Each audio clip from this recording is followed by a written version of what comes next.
The global energy market system is once again being tested by geopolitics. Oil prices have surged past the $100 per barrel mark because of the conflicts in the Middle East as they intensify, and tanker routes through the Strait of Hormuz faces disruptions. Roughly 20% of the world's oil normally flows through this very narrow waterway. So when military conflict threatens shipping lanes, the shock tends to go throughout the entire global economy. Markets are reacting very quickly, and global crude benchmarks jump above $100 as well. And analysts warn that if supply disruptions continue, the market could see price spikes even higher and possibly approaching $150 a barrel, which is in extreme scenarios. But energy markets rarely move on headlines alone. They move on supply, demand, space, capacity, and expectations. And right now, there are competing forces shaping the oil future. The United States is producing record levels of oil, and strategic reserves are being released to stabilize markets. And at the same time, geopolitical risk has placed a significant premium on energy prices. My guest today has been closely analyzing these dynamics, and as a chemical engineer and one of the most respected energy analysts in writing today, he regularly breaks down global energy trends and policy impacts. And in recent analysis, he warned that disruption in the Strait of Hormuz doesn't just threaten oil markets, but also global fertilized supplies and food systems that depend on energy input. Joining me today is Robert Rapier, the editor-in-chief of SHALE magazine and senior contributor at Forbes. Robert, welcome back to the show. Thanks for having me, Kym. A lot going on right now. I hear you've been doing interview after interview after interview, It's which is been, great. Somebody needs to tell the world what's happening and calm everybody down. well, I don't know if I'm going to calm everybody down because this is the scenario I've talked about for years when we warn about geopolitical tensions or things in the Middle East. This is it. I mean, this is the one that you didn't want to see. Um, the interview I just did, he asked me, he said, why do oil prices always spike every time there's, any kind of tensions over there? And I said, well, there's two or three really serious scenarios. And one would be that Saudi Arabia, one of the world's three largest oil producers, gets dragged into a full-blown war, and that impacts their ability to produce oil.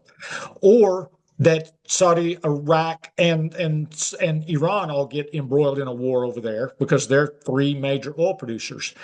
But the really, really bad scenario is that Iran closes down the Strait of Hormuz because 20 million barrels a day pass through that. That's like twice what Saudi produces. So Iran has more control over more oil flow than any other country in the world. And this is why we have always been very hesitant to attack them. They've got that, all countries have different things. A country may have nuclear weapons and you don't want to attack them because you don't want to get in a nuclear war. Well, this is Iran's nuclear weapon. Their nuclear weapon is shutting down the Strait of Hormuz. And you go, well, how can they do that? I can get into that. I can get into how they can do it. And, right now, as we speak, they're bombing tankers, and that's now tanker captains are risking their lives to go through there. Shipping companies are risking the loss of very expensive ships to go through there. So the situation, I know Western economies are trying to react, but 20 million barrels a day is a gap that cannot be plugged. I mean, we cannot plug that by releasing oil from strategic reserves. We can't replace 20 million barrels a day of oil. And so now, if you want me to calm people down, I can't calm them down because I don't know a way out of this. I've tried to. Well, and I meant it in this way. I think when we know what we're dealing with as an informed educated person to what the situation is, that's more of the calming down, that they at least understand what's happening here. It may not calm down what's happening, but it may calm down people of, well, okay, I can expect higher prices at the pump. It's what you don't know that tends to get everybody rattled. And that's what I Well, hope we can today and is what the hell's happening. and you might expect worse than high prices at the pump. I mean, this is a bigger disruption than 1973, the embargo of 1973. Really? Now, the good thing is the United States now produces a lot of oil. So, for most of the country, we can cut back on our oil exports, and those can go to our refineries. They're not a good economic match, but that can happen. But the state that is really hung out there is California, because California gets a lot of its oil through the Strait of Hormuz. It's very dependent on Middle Eastern oil, and Texas will probably be fine, even though, Texas gets a lot of oil from, they get imports from Saudi Arabia, they get oil imports from Venezuela, but they don't have to. I mean, the heavy oil refineries will run on, Permian Basin crude. They just are not as economically attuned to that. And the similar thing happened when Russia invaded Ukraine. Suddenly, we've got a disruption in heavy oil coming from Russia. And although there was enough oil in the world, it was a disruption to the refineries, and we saw oil prices and diesel prices spike very high. And that's what happened there. And that's what's going to happen here. I mean, I try to game out every scenario here. And, the previous interview, I kept being asked, how's this going to end? Well, I don't know how it ends, because there's not a good exit strategy here. I mean, if we walked away tomorrow and said, okay, we're done, I don't think Iran's going to open the Strait of Hormuz. I think they're going to say, I think it's important to be able to try to put yourself in the shoes of them and try to think, okay, from that perspective, what might they do? So if I'm sitting in the shoes of Iran's supreme leader, and the United States and Israel have just killed, fresh on the job. That Iran or Israel and the U.S. have just killed my father. We're raining bombs down on the country. I'm not going to be intimidated by Truth Social posts, and I'm going to extract pain from the world. Now, that's what they're doing, and that's what they said they're going to do. If they said they're going to long-term game as a way of truly hurting the United States. But let me go back real quick, because you said something that stuck out to me real quick. You said that the Strait of Hormuz is closed. And what I've read, I want to explain it to our listeners. First of all, ships cannot go through, it's international law, unless they have insurance. Explain to the listeners from that standpoint, they're losing coverage. And President Trump announced, and if you can speak on that they have coverage now. Explain to the listener what that was, and then is it really closed, or is it closed and it's making it hard to get through, closed in that kind of scenario? Clarify what you meant by that. So talk about first, what's the problem with the ships going through and the insurance? Explain that first. Okay. So right off the bat, insurers, quadrupled and quintupled insurance coverage, which makes it, really prohibitive for ships to go through. So that's a de facto closure. I mean, if it's too expensive for you to get insurance, but it's much worse than that.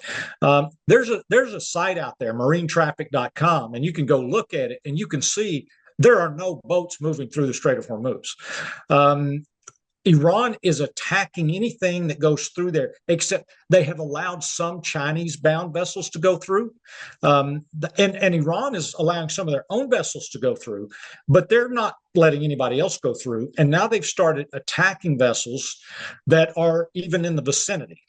And so, for now, if you're a company, you're trying to save your ship. So you're going to port. You are absolutely not going through the Strait of Hormuz when Iran can attack you with a drone. And they've said, we're going to do that. And that's what's happening right now. So, no ship captain is going to go through there unless Iran says, we give you permission to go through there. Now you go, why do we allow that? Why would we allow that? Well, because we can't stop it unless we beef up the military presence there. If we put more ships in the area, we create more targets. Iran wants that. They want us to put ships in the area because they've got pretty sophisticated drone technology. I think they would love for us to try to put boots on the ground there. And for me, the nightmare scenario is we can't do anything to stop them from stopping ships going through the Strait of Hormuz. And that's going to put pressure on us to put boots on the ground. And I said, as soon as this started, the first major battle of the war is going to be the Battle of Hormuz, because this just can wreck the global economy. I mean, Iran has said their goal is $200 oil. So you talked about worst case scenario, 150. Worst case is worse than 150. And that just assumes that Iran they maintain their resolve to do it, and they are not dislodged from being able to do it. And to dislodge them, I don't see any other way besides boots on the ground.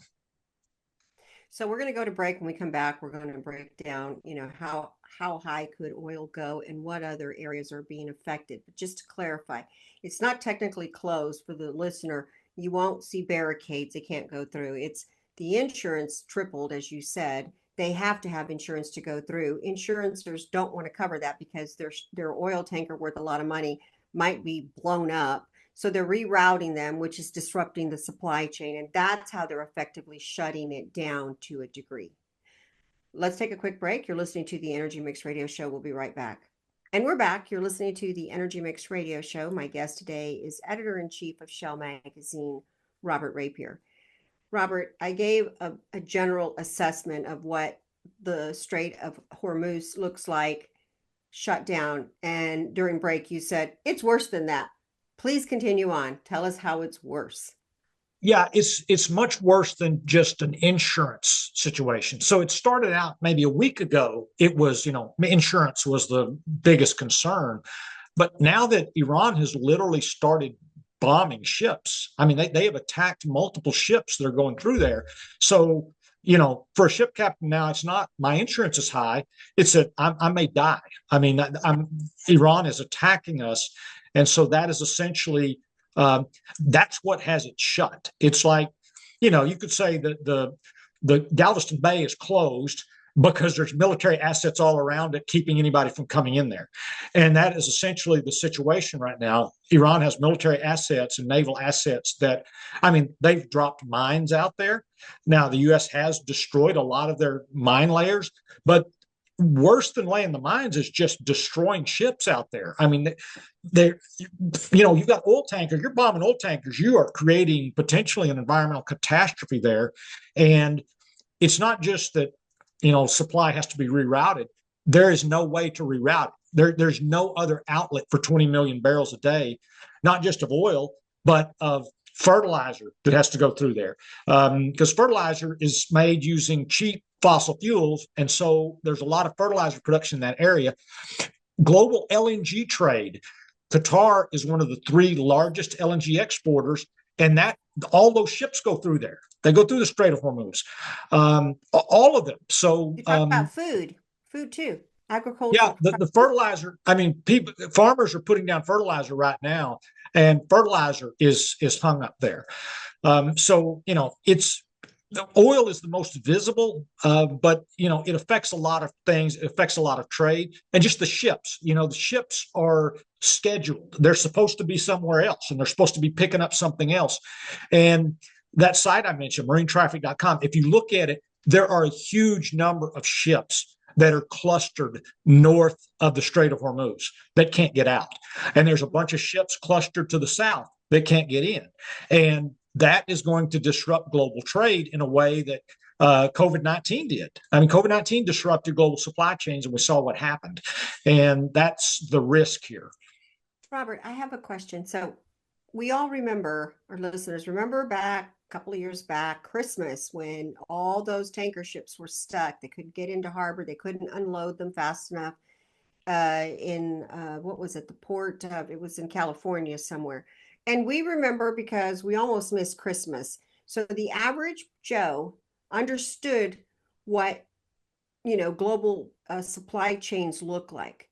And why we've been on the air 10 years now, why we have SHALE magazine is to try to help the people who are not inside this this very complicated world of energy, help explain it.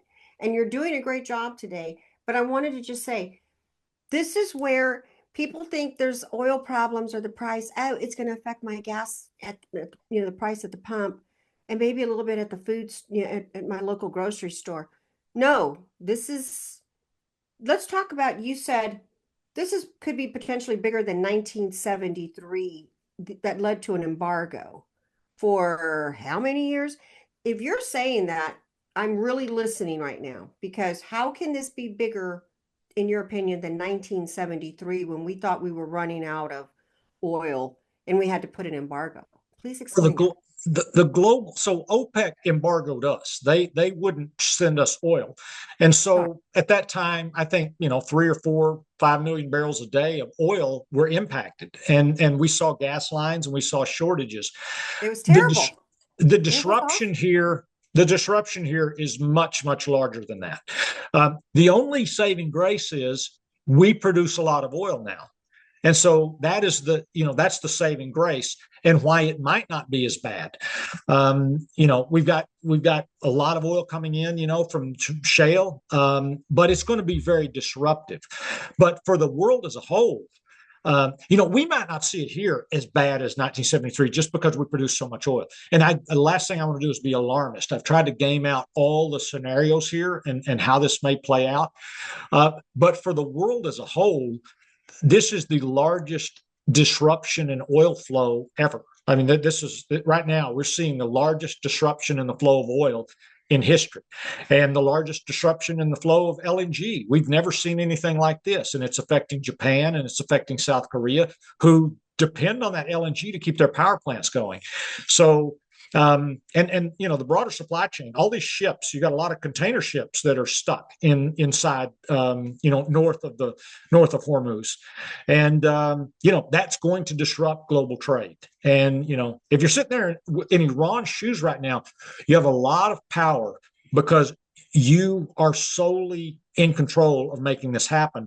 And the more pressure it puts on prices, the more pressure it's going to put on the U.S. to do something.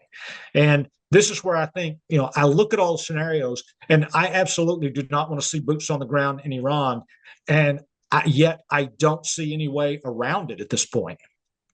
Okay, so I'm going to go a little off topic of our show per se, because you and I did have a sidebar conversation about this. And we're back. You're listening to the Energy Mixx Radio Show. My guest today is the editor-in-chief of SHALE magazine, Robert Rapier. Okay, Robert, before the break, I was asking you, were we prepared? How did we get ourselves into this mess in the way of, is this something strategic that we're unaware of? Is it dealing with bad actors or people that we feel are a threat in the future, specifically China, Russia, and even Iran? Is this what President Trump was trying to go for, is just deal with another problem like he did with Venezuela? And so how did we get here? And your thoughts on, are we going to see boots on the ground? I mean, what happens here in your opinion? So I think what happened here, I think it's true. I think Trump looks around and he says, I'm going to deal with some of these problems that have been around for a long time that nobody's dealt with. And starts with Venezuela and got eyes on Cuba. But I think with Cuba, you say, okay, we're cutting off their oil now. So it's just a matter of time before Cuba is dealt with. Who are other big problems around the world? Well, Iran is a big problem. North Korea is a big problem. North Korea now has nuclear weapons. So do we want to deal with North Korea? Well, that's really risky. They're really unstable. But so is Iran. They just don't have a nuclear weapon. So now imagine Iran with a nuclear weapon. And I think President Trump said, we have to stop that. We have to do something about it. Now, the problem is, I think Venezuela was too easy, and therefore they thought, we'll do the same thing with Iran. But Iran is a very different situation. I mean, oil prices don't spike globally because there's unrest in Venezuela.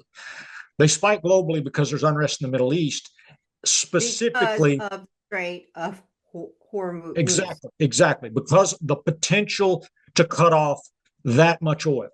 And that's what's happened now. The nightmare scenario has happened. And so I've tried to game this out. And somebody told me the other day, they said, I've never wished you were more wrong about something, but I don't think you are. And I said, I wish I was wrong about it too. I hope that 6 months from now, we look back and we go, well, we never saw that coming, got out of it and, things went back to normal.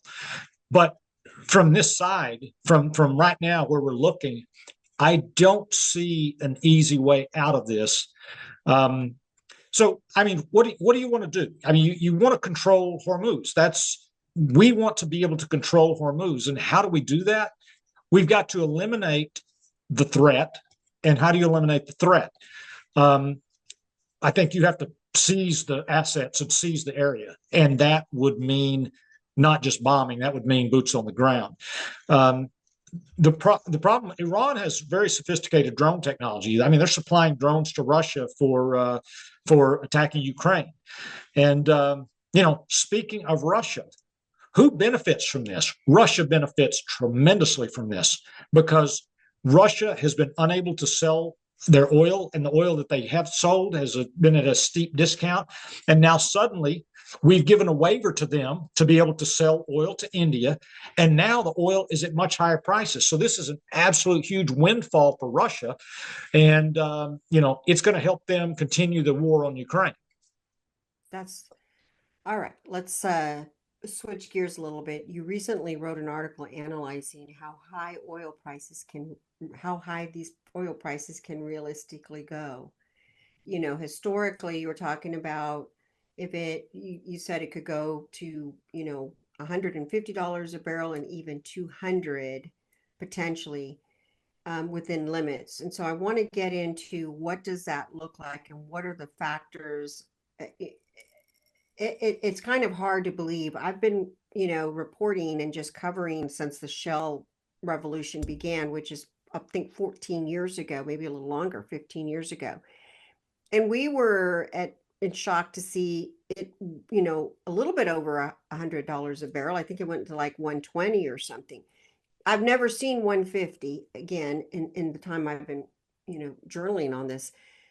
And that's shocking to think that. And what does that look like? And we're going to go to break because I want you to explain to the listeners, what does 150 or even 200 look like in the real world here? What do our prices look like? What happens with companies? What happens with jobs? But we got to take a quick break. You're listening to the Energy Mixx Radio Show. We'll be right back. And we're back. You're listening to the Energy Mixx Radio Show. My guest today is Robert Rapier, the editor-in-chief of SHALE magazine and an energy expert. Now, Robert, as I said before break, I've been doing this a long time. I have never seen 150. There's always been talk and speculation, but for some reason now, this is real. This is real. It could go to 150 or even 200. Within limits, tell us a little bit about why do you think you've been covering this. Why do you think it could go to 150 or higher? Okay, so let's talk about history a little bit. Back in the early 2000s, Chinese demand started increasing faster than OPEC was adding new capacity, and the shale boom hadn't yet got started. And that consumed all of the world's excess capacity. And when all the excess capacity was gone, there was a lot of speculation that, we can't increase global oil production anymore. And the oil prices ran up. That was when they first ran up over $100. And they peaked at 147. So in 2008, the spot price of oil hit $147. And that helped push us into the recession of 2008. The housing crisis was obviously an issue, but the huge, fast spike in oil prices sucked a lot of money out of the economy, and that helped tip us into recession. So the market crashed, the economy crashed, oil prices came down, but they went right back up to $100. And then we saw sustained prices of $100 until about 2015 or so. And globally, the shale production that came online affected the world oil price because there was an export ban that was repealed, and the U.S. started putting its oil out there in the market, and finally that took away a lot of OPEC's leverage, and so oil prices broke below $100, and they've mostly been below 100 cents. One exception is when Russia invaded Ukraine, and we saw that disruption. So what is happening right now is the largest disruption. It's far greater than the imbalance that drove prices to $147 in 2008. Now, a lot of that was speculation, but the actual shortage was nothing. I mean, there was no excess capacity, and there was speculation that in the next few years demand was going to keep growing and supply wasn't going to be able to grow. So I wrote an article the other day, and I said, forecasting oil prices is a fool's game because there's so many variables. So I said, let's look at some of the possible scenarios with respect to what's going on over there right now. It is a fact that 20 million barrels a day of oil go through there. It's a fact that it's not moving through there right now. That's a lot of oil that's not going. So if things got resolved pretty quickly, we'd still see some disruption. I mean, we're gonna have every day that goes by, there's another 20 million barrels that didn't get on the world market, and we're drawing down inventories, and Western economies are being forced to release oil from strategic reserves. But my second scenario, and that scenario had it oil from 90 to 110, and that's basically where it's been. The next scenario was structural shock. If this disruption lasts for several weeks, and I said, if tankers start getting struck, and tankers are getting struck now, then the market will begin pricing that in, and that'll see oil probably in the 110 to 130 range. But at that point, you start to panic. At that point, refiners are scrambling for physical barrels, and people are out there bidding for oil. And then if you say this goes on for a while longer, well, 20 million barrels a day cannot be replaced. It can't. There's no alternative routes that can get that to market. There's not enough oil in storage around the world. And then the sky's the limit. I mean, I don't know how high oil prices could go, but it could go a lot higher. You're talking about gasoline prices at the pump then, $5 or higher. In California, $8 or higher. You're talking about a really serious disruption. Now, the question is, and I ask people this sometimes when I say, how high could prices go? I say, well, how much would you pay before you stop driving? And for a lot of people, there's not a choice. I mean, if you have to commute 40 miles a day to work, and oil prices drives gasoline prices to $5 or $6 a gallon, are you going to stop driving? They're not going to stop driving, and it's going to take a while to adjust to that sort of really, really high price. And while that's happening, while people are adjusting, oil prices are going to be very, very high. I mean, until this situation is resolved, you're looking at unknown. It goes as high as people are willing to pay. And one data point I've got: I lived in the Netherlands in 2008 when the price of oil went to $147, and gasoline prices over there were about $9 a gallon, and the streets were still full of vehicles. There were still, traffic all over the roads, because people over there, they're not just driving for fun. They're driving to work. They're driving kids to school. They're doing things that are built into their lives that they cannot easily adjust to. And so that's the problem. The oil prices are not very elastic. A lot of things people, the price goes up and we just say, okay, we don't need that. But oil is different. And there's some discretionary consumption here, but most of our consumption is not discretionary. A question I have is, so I know there's a listener, I won't say what listener, or maybe host, that also has a Tesla. So you mentioned the LNG, and that's typically what is really producing all the electricity.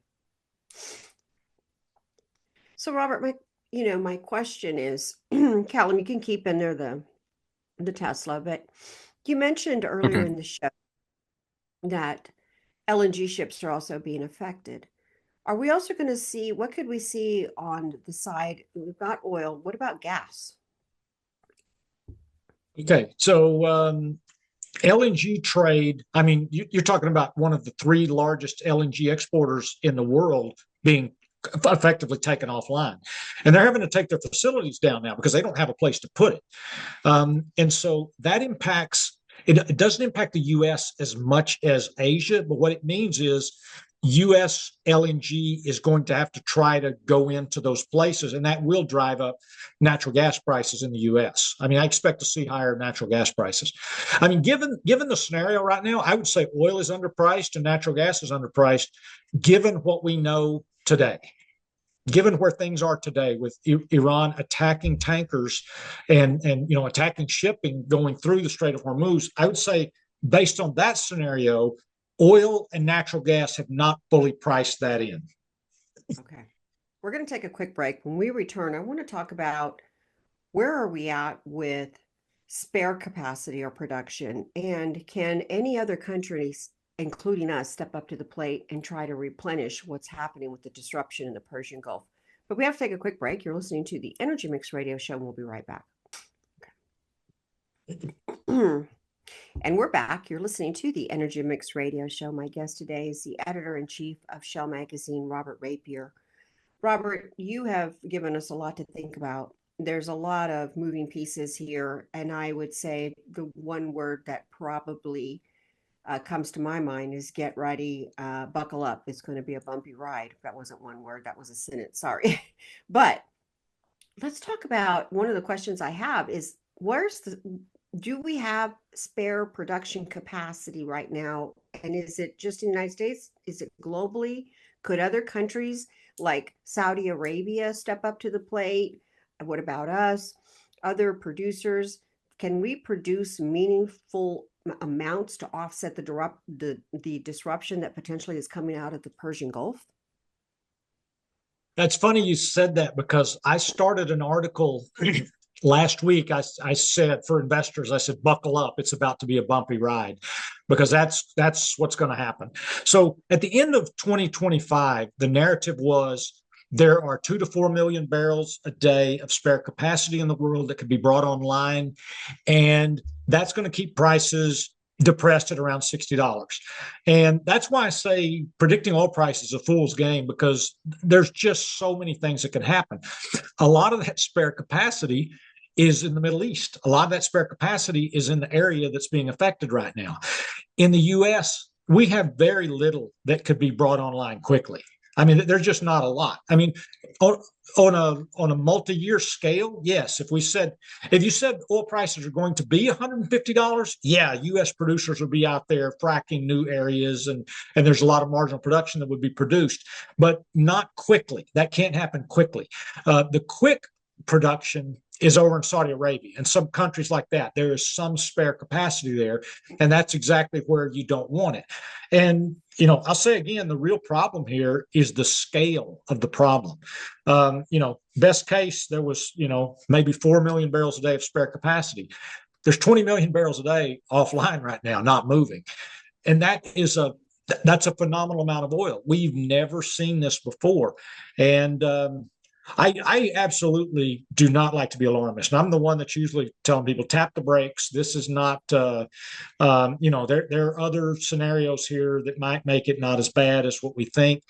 In this situation, I just don't see the path through that doesn't involve high oil prices for a good extended period. Okay. I have one question that's kind of important before I end with let me see which one I want to ask you first. So that being said, how does this affect us all? In the way of, like, I think we're all questioning. No, hold on. Let's scratch that. I want to leave that with the end. I want to say this. Callum, just scratch that. Okay. Robert, you are such an expert. You've been in the game a long time. And Secretary of Energy Chris Wright is also very familiar with energy. If he was to pick up the phone and call you and ask you, hey, Robert, I have a question. What's the single biggest energy security? No, that's not it.